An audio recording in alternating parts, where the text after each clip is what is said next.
ایک اور بڑا ضروری مسئلہ ہے، وہ بھی حضرت ابن عباس سے ہی مروی ہے۔ اگر دو بندے ہوں تو ان کو نماز کیسے پڑھنی چاہیے؟ آپ عموماً دیکھتے ہیں نا کہ دو بندے اکٹھے ہو جائیں تو کیا کروا لیتے ہیں؟ جماعت۔ پہلا مسئلہ تو یہ ذہن میں رکھیں کہ یہ عادت نہیں بنانی چاہیے کہ چلو جی مسیتی جاؤں گے تو پڑھ لوں گے، نو، جماعت وہی ہے جو آپ کو پہلی دفعہ وقت پہ نصیب ہو گئی ہے۔ آپ ساری مصروفیات چھوڑ کے جماعت کے ساتھ نماز پڑھنے کو ترجیح دیں۔ اگر کہیں رہ جائے تو پھر دو بندے جماعت کا ثواب لینے کے لیے نماز پڑھ لیں، تو وہ نماز پڑھنے والا بندہ دوسرا کدھر کھڑا ہوگا؟ دائیں طرف، اور تھوڑا سا ایڑی کے ساتھ اس بندے کا پنجہ پاؤں کا اور امام کی ایڑی یہ راؤنڈ اباؤٹ کیا ہو جائیں گے؟ برابر ہو جائیں گے۔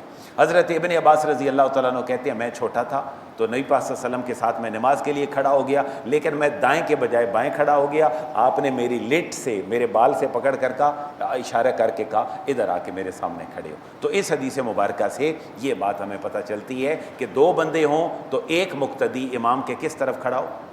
دائیں طرف کھڑا ہو۔ عورت اگر جماعت کروانا اس کو پڑ جائے، آج کل صلاۃ و تسبیح کا رواج ہوتا ہے، تو عورت جو ہے اگر وہ امامت کرواتی ہے تو وہ آگے کھڑی نہیں ہوگی بلکہ وہ عورتوں کے اندر ہی کھڑی ہوگی۔ باقی اس کی ضرورت عموماً پیش نہیں آتی، لیکن اگر کہیں ہو تو ایسا ہی کرنا چاہیے۔